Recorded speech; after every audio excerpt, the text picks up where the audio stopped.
Heat, heat, heat, heat. You hear that? That is the relentless rhythm of the modern high-pressing game. Welcome to this explainer, everyone.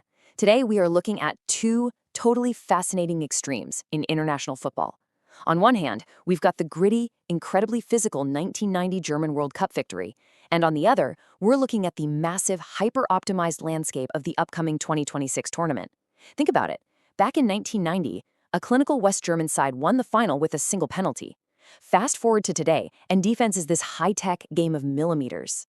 It really makes you wonder, are we even looking at the same sport? Okay, so let's dive right into this by contrasting the core philosophies of these two eras. In 1990, it was literally all about physical superiority, raw human endurance, and just strict tactical discipline. But you look at 2026, the sport has entirely transformed into a data-driven optimization machine. We're talking AI-assisted scouting and intricately mapped passing networks. The romanticism and grit of the past have, for the most part, been replaced by this calculated, scientific precision. Section 1, 1990, the analog triumph. Now, you might remember that the 1990 tournament was notorious for being so incredibly defensive. I mean, it averaged just 2.2 goals per game. Fans actually complained it was too defensive, which famously led to the invention of the back pass rule, just to speed the sport up, stopping goalkeepers from picking up deliberate passes. And the final itself? Well, that was the ultimate culmination of this gritty, sometimes downright ugly analog reality. It definitely wasn't a free-flowing masterpiece. It was decided by a single 85th-minute penalty converted by Andreas Brehme. But it also made history for its sheer aggression. Pedro Monzon became the first player ever to be sent off in a World Cup final after a pretty vicious diving tackle on Jurgen Klinsmann. By the end of the match, Argentina was down to just 9 men. It was pure, unfiltered tactical warfare that sealed West Germany's third World Cup. Part 2. Icons of a Raw Era. So what actually made 1990 so compelling? Honestly, it was the total unpredictability.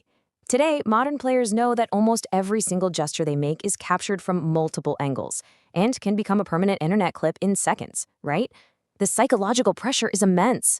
But in 1990, emotions were just broadcast live and raw to the world.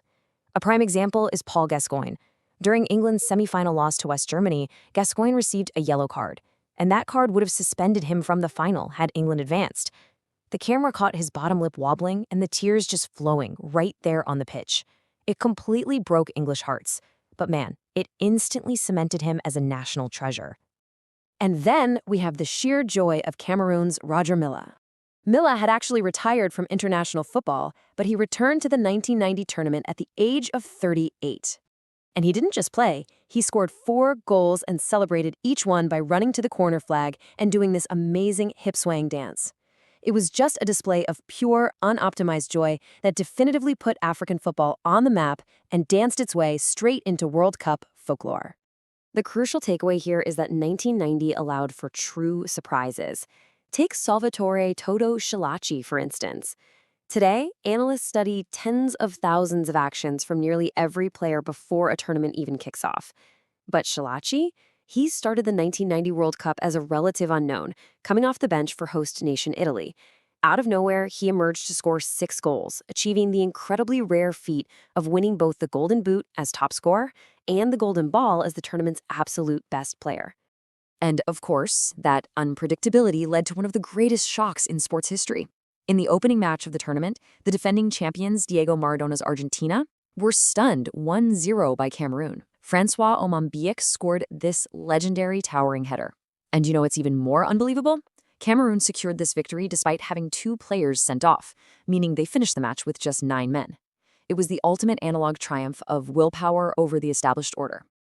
Section 3, 2026, the optimization machine. All right, let's pivot sharply away from the romanticism of 1990 and look at the calculating, data-driven machine of 2026. 1,248. That is the sheer scale of the 2026 tournament. We're expanding to 48 teams, each allowed a 26-man roster. That means 1,248 players are taking the pitch, and absolutely every single one of them has been analyzed, tracked, and optimized down to the millimeter.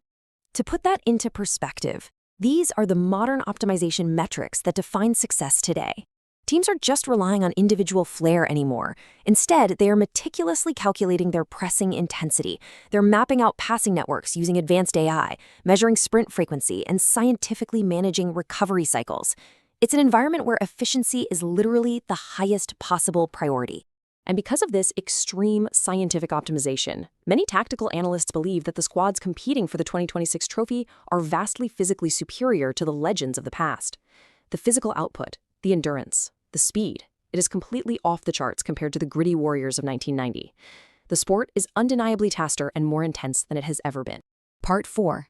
Neuer, the last bridge.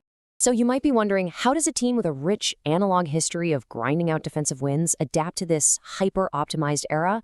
Well, look no further than Manuel Neuer. At 40 years old, the legendary goalkeeper is the sole returning champion from Germany's 2014 World Cup triumph. Yeah, the same tournament where they famously humbled Brazil 7-1. Neuer occupies this really unique position.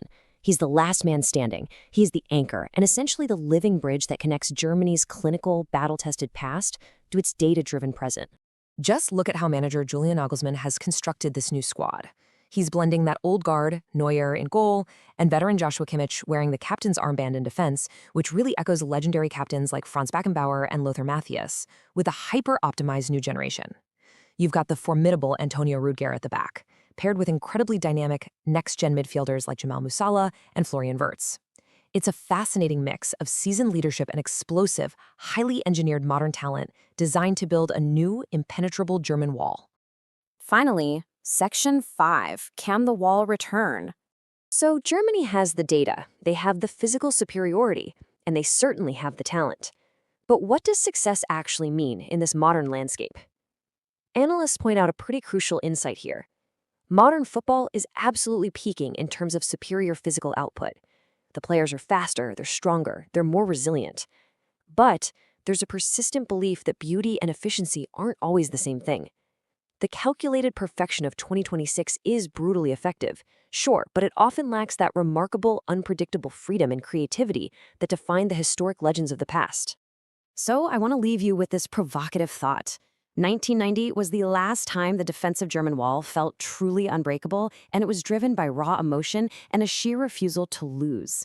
Now, as they enter 2026 armed with AI scouting and physical perfection, can they find that magic again?